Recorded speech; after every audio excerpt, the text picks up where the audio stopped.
I asked all of the major leaders in law enforcement, particularly in Bernalillo County, and I want to thank, he's not here, he wasn't able to stay, but DA Sam Bregman for his words of wisdom and advice about how we keep working together to really make sure that we're lining up all of our resources. And we've been doing that.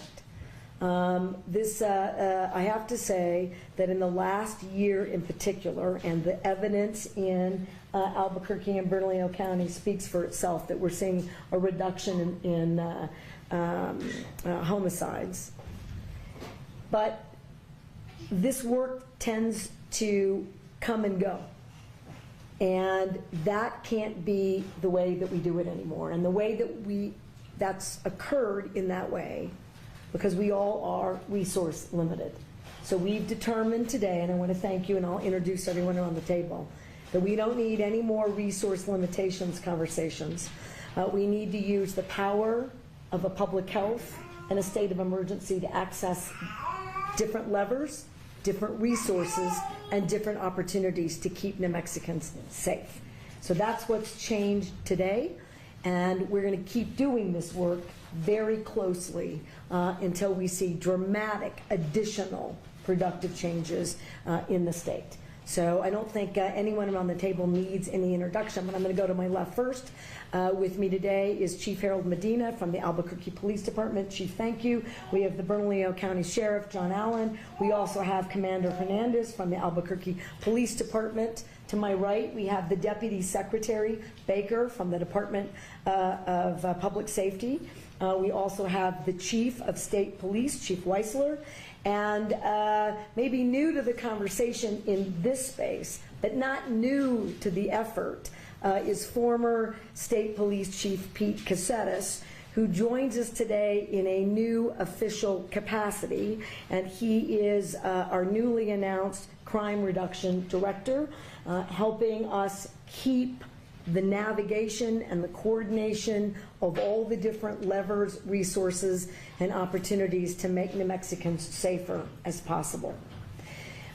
What I have in the public health order is not agreed to by every member sitting at this table, nor was it developed with all of their expertise at the front end. What you'll see is I'm taking on all the major issues, and as I give you the details of the public health order, which I'm going to do in a minute, you'll see that some of them are going to pose incredible challenges for me as a governor and as a state, and I welcome the debate and the fight about making the Mexicans safer. Before I give you the details of the public health order, I am going to ask the Deputy Secretary just to put into context, not that you need it, about just how dire we think the situations are around the state, and in particular the largest city, the nexus of I-25 and I-40, present very particular challenges for all of us in keeping New Mexicans safe. Deputy Secretary. Madam Governor, thank you. Members of the press and the public, welcome the opportunity to speak on a subject matter that's close to my heart. Last month, while attending my oldest son's first Yaffle football practice at a public park in the city of Albuquerque, where I began my law enforcement career and have served for many years, and I'm proud of and love. In front of the view of 90 school children, directly adjacent to a public middle school, 4 juveniles approached one another and began an active gun battle 5 feet away from my son and his teammates. All of the ancillary personnel, the moms, the dads, the little brothers and sisters, the kids playing on the playground, were impacted by the gunfire that was happening around them and the subsequent stabbing and destruction of evidence. Myself and some of the other parents responded in a way to try and get the children to safety, and thank God none of the children not involved in the intentional fighting action were harmed. That is just, thank God. Who was harmed was the 13-year-old who brought the gun to this park, and the 14-year-old who was also stabbed. I treated those gunshot and stab wounds at the scene while we waited for first responders to arrive, additionally securing the pieces of evidentiary value that will be useful to the prosecution, which is being undertaken by the Bernalillo County Sheriff. In nearly 27 years of law enforcement experience, I've responded to thousands of active violent criminal events. I have never responded to one before with my son present, and I don't recommend that course of action for anyone else. It has had a marked effect on my perception of something that I'm very familiar with, and the impact is significant. I have seen a deterioration and escalation in violence perpetrated with guns, particularly among our young people, in a manner that I have never seen before. And I share that story with you to raise awareness. Media, many members in this room covered that story when it happened because it was significant when it happened. Well, I saw it with my own eyes in color, live. And this problem is real, and I'm grateful to be part of the solution, and I'm grateful for our governor's work in bringing together the agencies and the resources to aid our community at this difficult time. Thank you for allowing me to share that, Governor. Thank you, Deputy Chief, and as many people here know, it's not an isolated incident. And there isn't one of us sitting right here who doesn't respond in our official capacity, who isn't a current business owner in Albuquerque, or isn't a mother or a grandmother or a father or a grandfather who doesn't have a personal specific story that includes violence in our community. And before I give you the details one more time, I do want to tell the parents and family members of the children who we've lost to gun violence just incredibly recently and in recent months.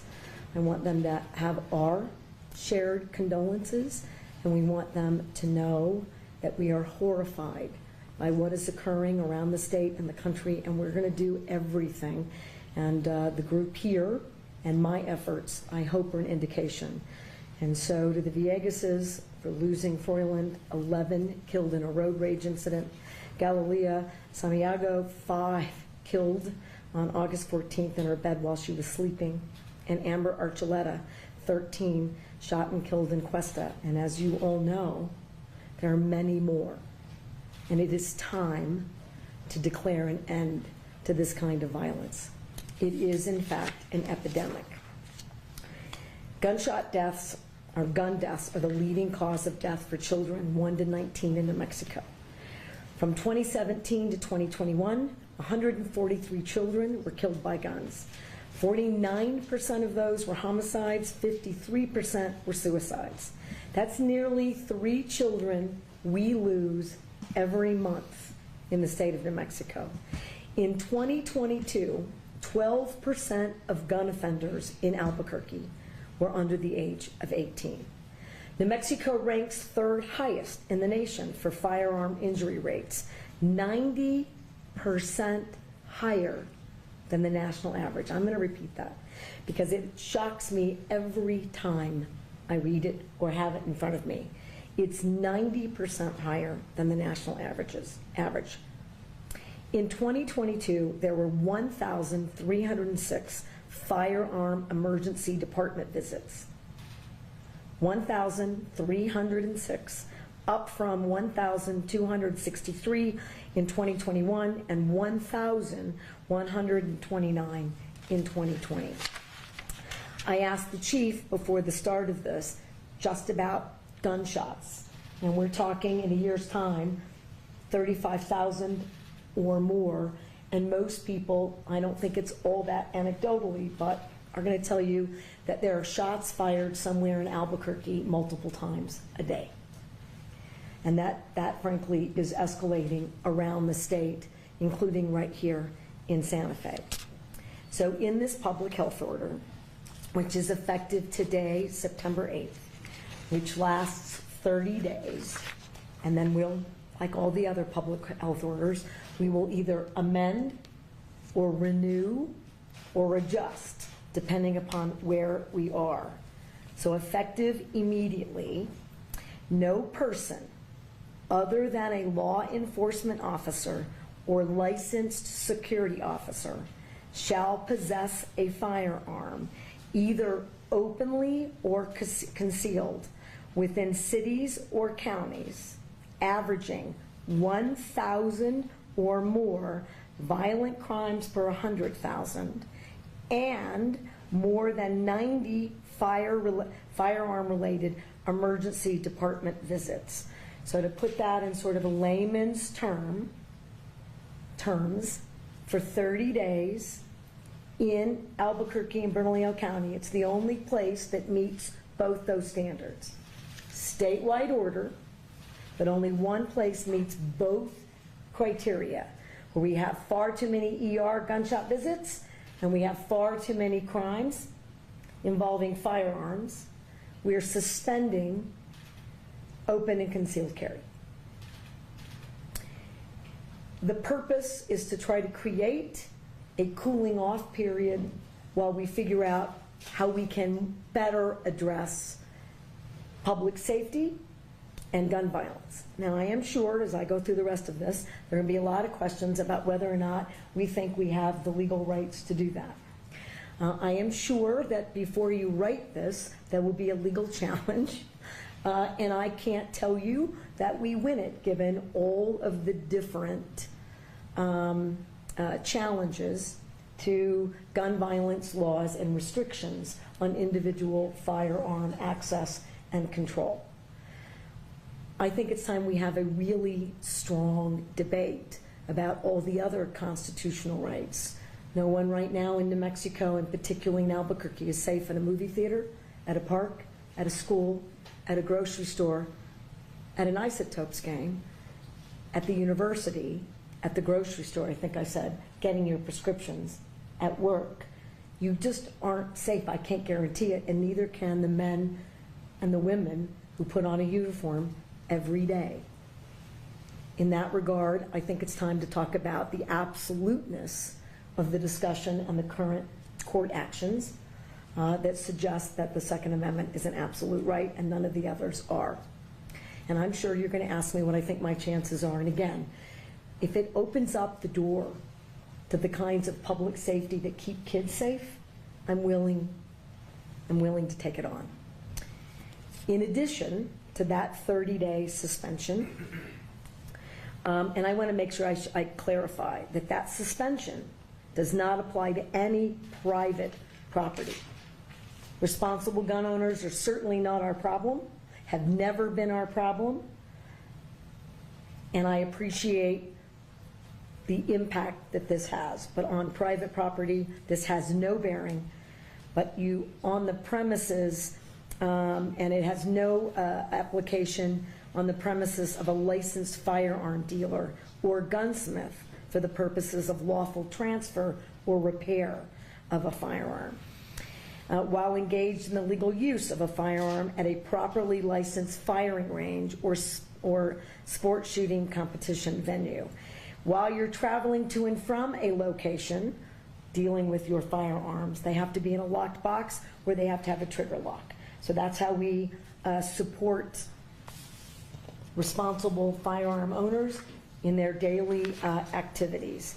And the New Mexico Regulation and Licensing Department will conduct monthly inspections of licensed firearm dealers in the state to ensure compliance with all sales and storage laws. We will also make available any of these storage and lock boxes or trigger locks at no charge to individuals who ask us for access to such devices. In addition, which I don't think will withstand, I believe, any challenge to the public health order, we're going to compile data much more regularly and routinely about gunshot victims in our emergency rooms so that we know exactly what's occurring in every single emergency room and every single hospital statewide, and we will make sure that we know everything we need to know about the firearm, whether it's lawful, unlawful, what the caliber is, so that we can use that data to do more for bad actors. And any other pertinent information will be made immediately available to law enforcement officials. No person other than a law enforcement officer or licensed security officer shall possess a firearm on state property, public schools, or public parks. The New Mexico Department of Health and the New Mexico Environmental Department shall develop a program to conduct wastewater testing for illicit substances, particularly fentanyl, at all public schools, and we're likely to make that available to any other public entity and private entities that invite us in for such testing. The Children, Youth, and Families Department shall immediately suspend the Juvenile Detention Alternative Initiative and evaluate their current juvenile probation protocols. And what this means is that while we're really working hard, and we should, to redirect a young person's life out of crime and into a responsible environment. We want our kiddos to graduate from school, we want them to be safe, we want them to be good community members. But when one of these officers is involved in a gun violence situation, and we have a 12 or a 13 or a 14-year-old with a firearm, the notion that there's no accountability here must end until we can figure out exactly what has gone wrong and what we can do better about it. So that is suspended during the term of this particular public health order and likely to extend, if necessary, into another one. The Department of Public Safety shall immediately dispatch additional officers and resources to Bernalillo County and work with the Albuquerque Police Department and Bernalillo County Sheriff's Office to determine the best use of that resources. Unlike the surge, which worked, it wasn't sustained. And the initial surge didn't have all of the operational impacts that it needed, lessons learned, to make sure that we were there in court and the prosecutions were maintained in a productive manner. Those things all addressed, and I should alert our new director that that was a problem in the past, and it's something that we're going to have to make sure that our resources are aligned, including prosecutorial resources, so that we don't let bad actors off the hook because we don't have the right people in the right place with the right information to pursue a prosecution. I think I'm almost done, so we can stand for questions. The Department of Public Safety shall coordinate with local law enforcement agencies and district attorneys' offices to assist in the apprehension of individuals with outstanding arrest warrants. We've added another $10 million to that work. They're doing it. But I think we can leverage more productively across all these jurisdictions, and we have called on the U.S. Marshal's Office to do more. They are doing a ton. We want more, and we're asking AFT, DEA, FBI to all do their part, and I have sent yet another communication to the federal government, and I had a call with the director of the U.S. Marshal Service today that they must create a continued presence in New Mexico, given our gun violence and violent crime situations statewide.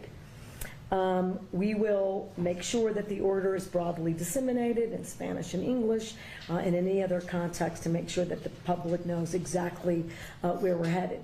Last thing, we also have a declaration for public health emergency for our substance abuse problem, which is part and parcel. So it's making sure that we can draw down resources and apply those resources in every context possible so we can get our arms around this continuing threat to our own public safety, freedoms, way of life in this state. I appreciate that you're all going to help me with the leveraging of resources. I want to state one more time, they did not involve themselves in the drafting of this public health order and are likely not to agree with the totality of the first initial steps, but agree completely that smart leveraging of resources and the declaration of an emergency creates opportunities to work together in a more sustained and meaningful way. And if I didn't say that right, you're free to correct me, of course. Did I say it right? Close enough? Okay, I want to make sure I don't misrepresent their work or their presence here. All right. I am available for questions. Kevin.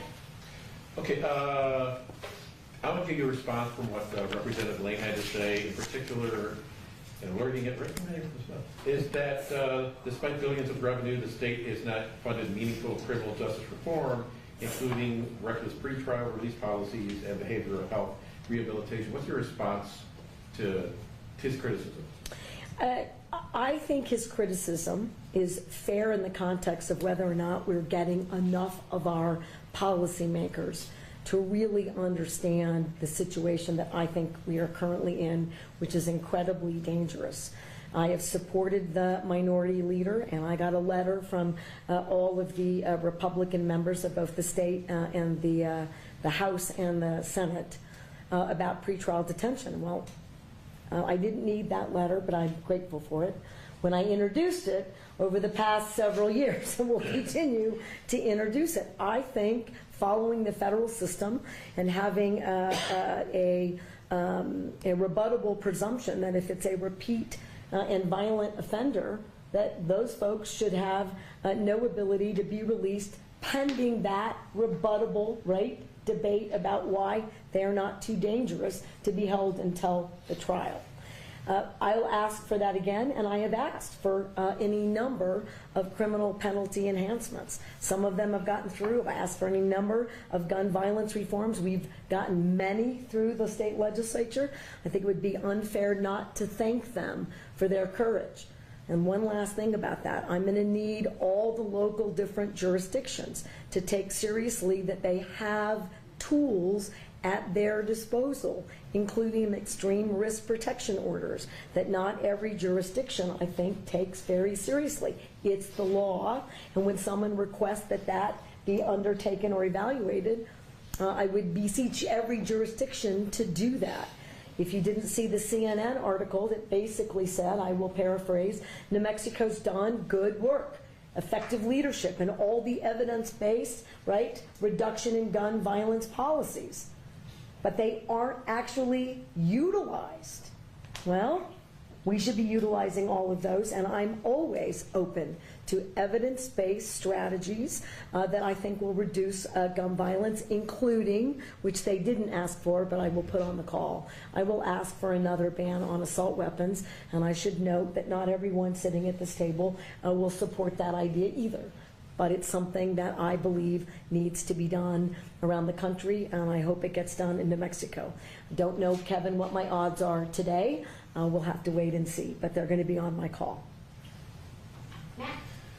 How will this gun ban in Albuquerque be enforced, and what will be the penalties? So those are very complicated questions, and we are working with our Department of Public Safety and our own attorneys and the DAs. In this context, I've directed a civil order, so I've basically suspended your ability to do that. In this context, we're likely dealing with misdemeanors, and so 4 misdemeanors, if you did it 4 times, is a felony. They're hard to enforce. What I would like to be able to say to the general public, that it's easy to enforce, they're all an automatic felony that go with automatic jail time. That would take a very specific change in the law that doesn't exist. The point here is that if everyone did it and I wasn't legally challenged, you would have fewer risks on the street. And I could safely say to every New Mexican, and particularly those folks living in Albuquerque and Bernalillo County, I believe that you're safer for the next 30 days. We'll have to wait and see, but that would be basically it. Here's the example. And I don't think that APD could arrest anyone under the current situation because they can't enforce civil orders. So if you're out under this order, if it stands, you notice I said if, and I think I've warned everyone that we expect a challenge. Probably while you're writing this, we're getting a challenge, and that's the way it should work. But I have to take a tough, direct stand where basically I'm just ignoring the fact that we lost an 11-year-old, another child. And every single text call that I get every single day, people with guns on the trails, people with guns and kids in their cars, kids with guns in the parking lots at school, kids with guns at our parks, kids with guns in downtown Albuquerque, adults with guns shooting each other in downtown Albuquerque. And I was horrified to learn that 2 weekends ago, somebody with an automatic weapon was shooting at many other individuals with handguns who appeared to be underage. I don't know, but they were just shooting at each other. I don't know how anyone didn't lose their life or get hurt in that incident. I don't know how that person had my cell phone. But this is the climate that they're responding to. They're not safe. So the state police aren't bound by those same issues and are required to enforce any of the public orders or emergency orders that I have the power to execute. So in having more police presence, assuming there's not a challenge, or there's a challenge and we win, we'd be the only place in America where that happened. So Holly, high bar, let's go. They could make that arrest on that misdemeanor. That's how it would be enforced. And you wouldn't be sending more officers, there would be the same amount of state police officers in Albuquerque, Berkeley. We're going to send more, and they're working on those resource allocations, and the person who's going to make sure that we can do that productively is our new director, former Chief of State Police, Pete Casetas. But there's no number on how many? No, we're working on that, but I'd like to refer to it as a significant presence. The nearly 200 million that has been made available for both recruitment and retention, we hope is a significant effort. We've got more police officers. We don't have 1,000 more police officers. So when we do these efforts, it does create a strain in other jurisdictions. But if we manage better and we send a very clear and strong message that what's happening in our state, and particularly today in the largest city, is unacceptable, we believe that we create safer situations around the state. So that's our goal here. Maddie? We'll go to Griffin. You sent direct messages yesterday to Mayor Tim Keller and AG Merrick Garland. Have you heard anything back today from either of those? I have not heard back from the U.S. Attorney General, but I continue to send letters. I did call the White House and speak to Tom Pettis about this issue, because I'm not going to stop until we get the resources that we need. That's my job. Mayor Keller and I have had a conversation today. He stands ready to assist in whatever way, and I think the fact that we've got the police chief who is candid about the things that we could do better in the state police effort, things that we could do better through our juvenile probation and parole, is a strong indication that it's going to take all of us working together, and I got that commitment from the mayor today. And I want to make clear, the mayor has not been in the way. The mayor is not telling us not to do anything. But we have to create a standard where all of us are feeling, I hope, clarity that this has to change, using every tool we can until we've exhausted every idea, every tool, every strategy, every legislative aspect, every bit of it, all together. It cannot stand, and I think that that's the mayor's position as well. He doesn't have the same statewide powers that I do. I can do this.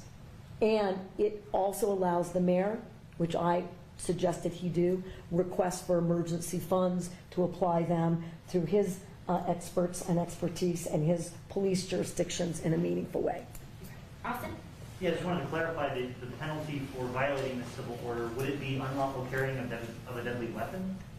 You refer to a misdemeanor. Well, I mean, the reason I did that is because it's lawful in New Mexico to have firearms. So in my suspending that, it's not like I can create a new law or a standard. So what I can do is when you violate a public health order, it's the lowest level of violation. And that is an enforcement issue. But again, if this is upheld, and if no one challenges it, I'm happy not to have a challenge to all the people that are thinking about it.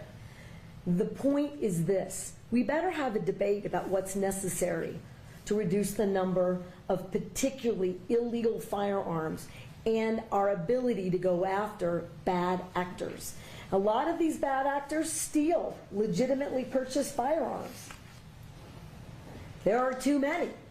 We have to do more. It should horrify every American and every New Mexican that so many young people and so many individuals with no training, with reckless criminal behaviors, are openly carrying firearms in our communities. I'm horrified. Milo? Yes, all the examples you cited are crimes. Kids shooting at other kids, shooting from cars. So what's the value of the civil order?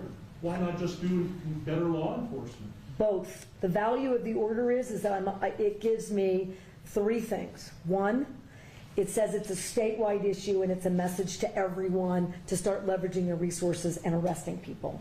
Two, the jurisdictions come at this, including with the DOJ restrictions, differently, without the leveraging and the additional resources, arresting, and where do they go? We got to make sure that everyone is bumping up their services. It's a message to the Metropolitan Detention Center. It's a message to the HMOs. You better figure out treatment.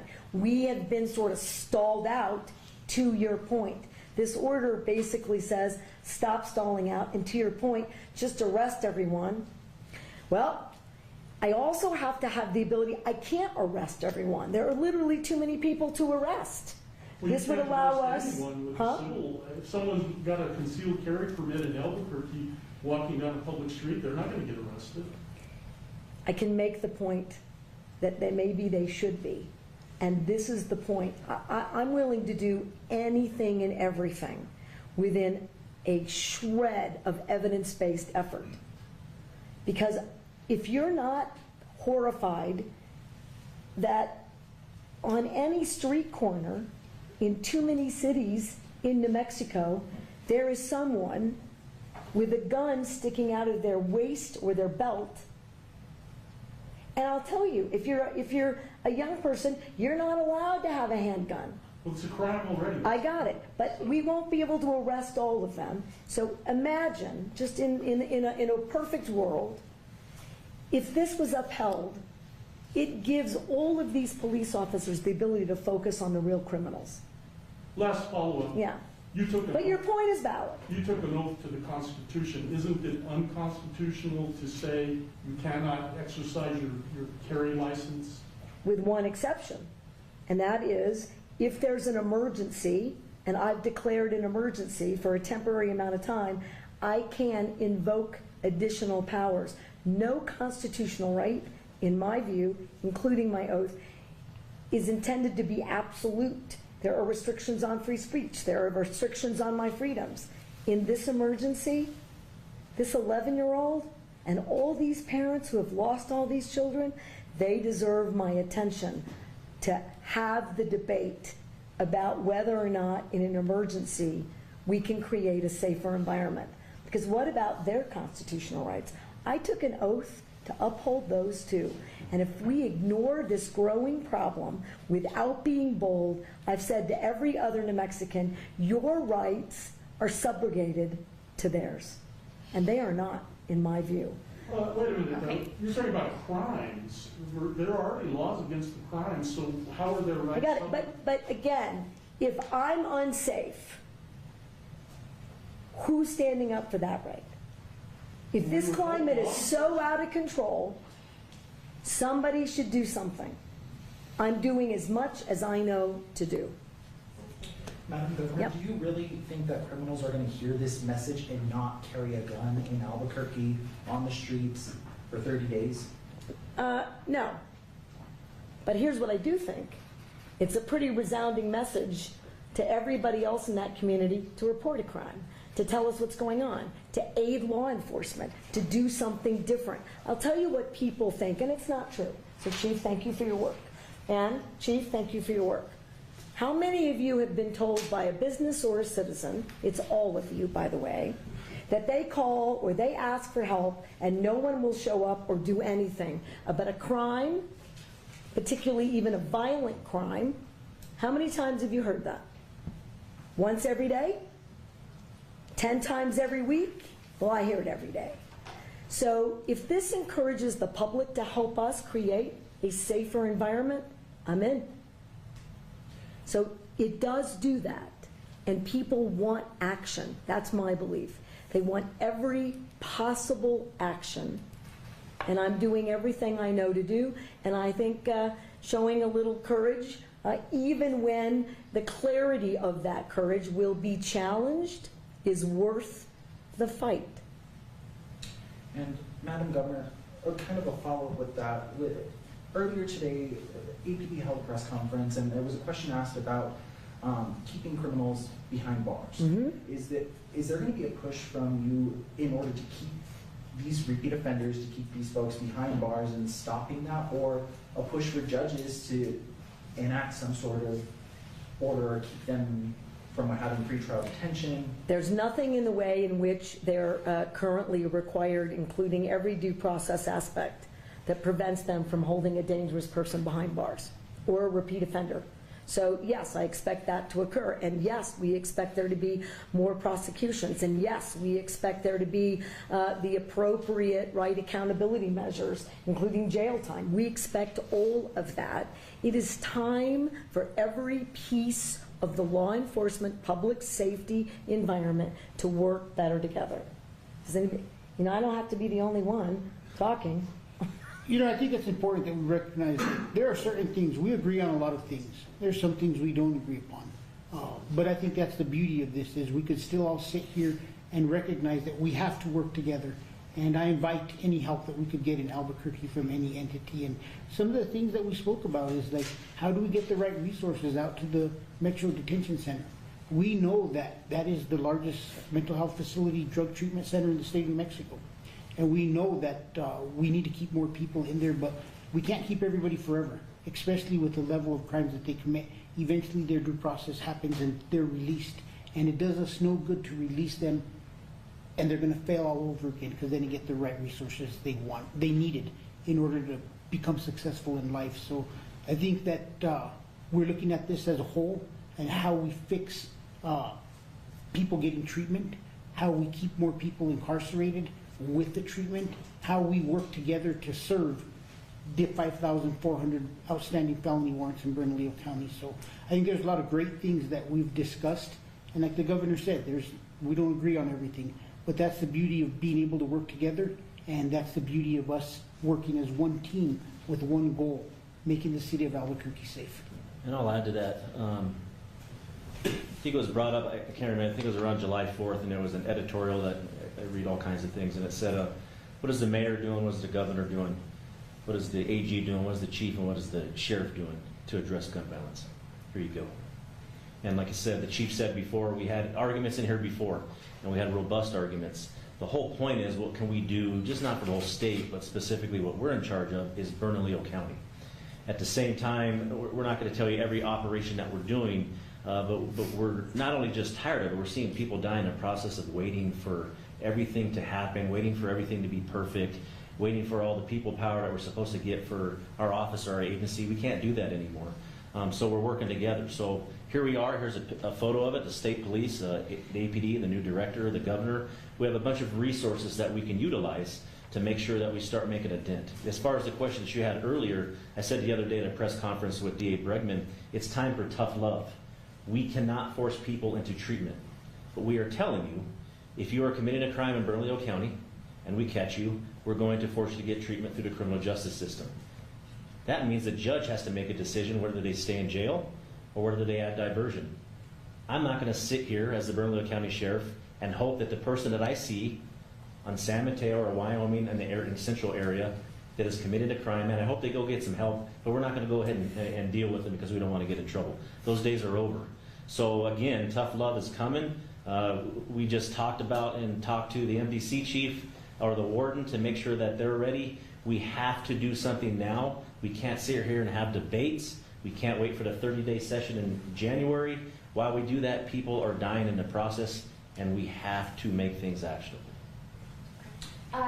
Nick, let's just do one more and then wrap it up. So let's say this month goes exactly as you're hoping, you win any challenges to it, you get data that looks really good for the whole thing. I mean, what's after that? What would you hope to follow?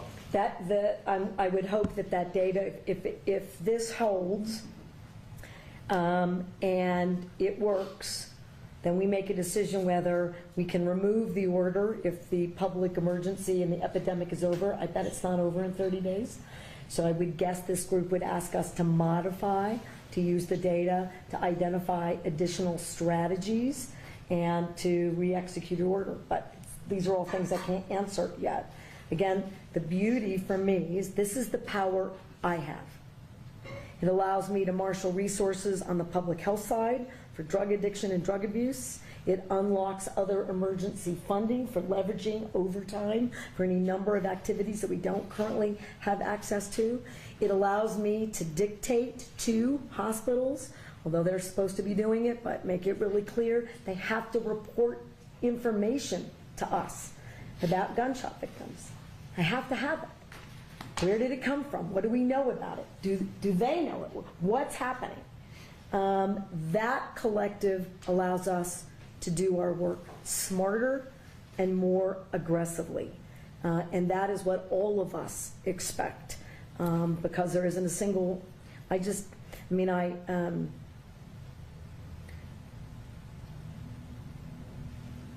is, I don't want to use this word, it's bigger than heartbreaking.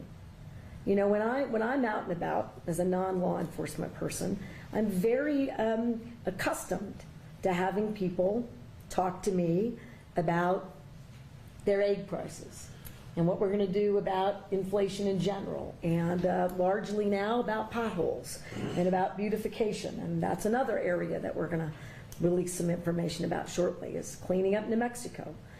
And those are, you know, I'm well postured to talk about and positioned about what we're going to do and to hear their ideas. I don't get any of that anymore. Go, if I may. I just get, I'm not safe, and what are you going to do about it? I'm terrified in my own neighborhood. I talked to someone at 9:30 last night, a former elected official, who had a young person knock on their door at 9 o'clock at night and said, I always open the door. And it turned out that this was a kid waiving money for, you know, a sports thing. But for far too long, she was terrified. What happened? You shouldn't be terrified in your own neighborhood. And you are. You're terrified. So it's time for us to be bolder, bigger, better, more direct, and to try tools that may not make sense to some of you, any of you, in this context. But they will initiate a robust response, and that's exactly what we ought to be doing. Director. How do you get a retired state police chief that's very happy being retired to come back into the building he swore he never stepped foot in? You know, and that's a compelling call from the governor saying, hey, I have a position for you where you can make a difference and get off the sidelines. That position is simply put, if I do my job, I'm out of a job in 30 days, maybe 60 days, depending on how long this order stood up. It's because I can work, and I hopefully continue to work with the gentleman sitting at this table, and I have history with them, both chiefs and the sheriff. Sometimes not always great, and sometimes great, but the reality is that I want to be, I'm in a position where I can coordinate the efforts and the resources that the governor's office has available to them to best directly attack the issue at hand. And for me, it's very laser focused. It's violent crime in the metro. I'm speaking as a business owner and a resident. I got a grandson that's going to grow up in that environment. How can I best help address that situation? And quite frankly, it's to bring together, like I said, the resources that we have and the funding and use it most effectively, and not just a one-shot deal. How can we sustain that in the metro area and make sure it's long-lasting, working with not only entities here, but with the district attorney's office, JPO, APO, and the federal authorities. To be honestly, it's time to bring the hammer. I know a lot of people don't like to hear that, but we need to put this criminal element on their heels. We need to definitely disrupt these organizations that are selling guns illegally, possessing guns illegally, committing violent felony crimes. People need to feel safe opening businesses, having employees go there and living there. And I believe that the governor enacting this emergency order gives us some of those tools and helps kickstart that. A lot of great work's being done. I hope to coordinate that with the three leaders here and others in the state and really get a long-lasting, effective result in the metro. And I think this is going to hopefully do that. That's my 2 cents. Right. And I think it's going to have a market impact as well. But if it doesn't, something else is coming. Enough is enough. Yeah. Enough is enough. Okay. Governor, as I was saying last one, I missed John, so last one for Rick. She did that on purpose. I know. No, it's okay. You know, you mentioned that there's people at this table that disagree with the order. I'm just curious if anyone wants to step up and speak. What specifically do you disagree with? Can I just do it? Yeah, I think and I'm going to thank Milan for his really tough questions. They're fair. It's the concealed and open carry. Because if we could modify that with evidence that suggests that you're safer if you do. But I can't in 30 days. If I can turn down the temperature, you know, it's not illegal for a young person to have an automatic weapon, just a handgun. I can't arrest that person. If we tell the bad actors, and I realize it's a pinch and then some on responsible gun owners, I'm clear, it is. It's a sacrifice that allows everyone else to get their arms around a growing, significant problem. I don't believe anyone here thinks that, you know, that's gonna stand, or that that's the best or the #1 idea.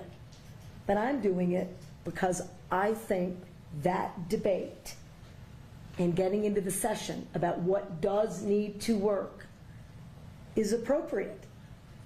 And if not me, then who is gonna initiate the debate? And actually, you asked me, what more would you do? How far? What will it take for you to do everything in your power?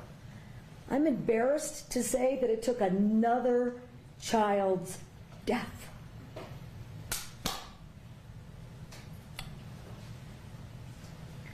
But we're going to keep pushing. So the pressure, in like every other emergency, I didn't pull off a firefighter or stop going into the north until that fire was out.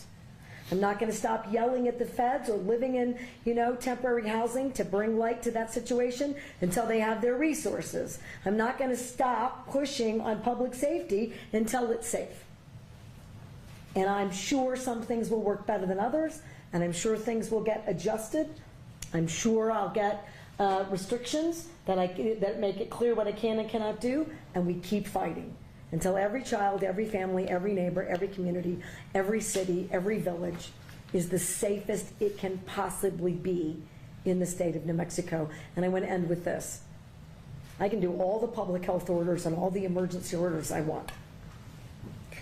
And if I don't have men and women who are willing to come out of retirement, who stay in their jobs, who deal with unimaginable resource limitations, who have a growing criminal element, who are at risk every single day, who are on every target of every organized crime member's list, I am sure, we have no hope that they get up every day. And if they can get up every day and do this work, I can execute a tough, broad, sweeping challenge to the city that has the most significant issues today, and a challenge to the state that I'm going to work very hard to make sure none of the rest of you find yourself with these two issues that would require us to do even more in your own city.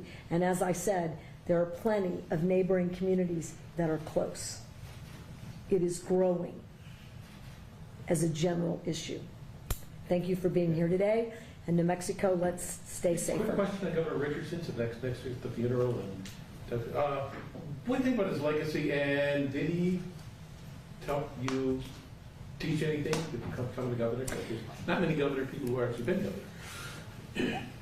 Quickly, yeah, look, he was larger than life, and, you know, love him, hate him, be somewhere in the middle. When you're an elected official, you're in a position of power, it's tough to make everybody happy. That's what being responsible is. You're not going to win over every issue, every person. But he was also bold and courageous, and I appreciated that working for him. I learned something from every governor. The benefit I have, in my view, maybe other people's perception of my work will be different, is I learned something from every governor I worked for, and every elected leader in every elected position. But in particular, when people said, you'll never, ever get these economic aspects to be meaningful.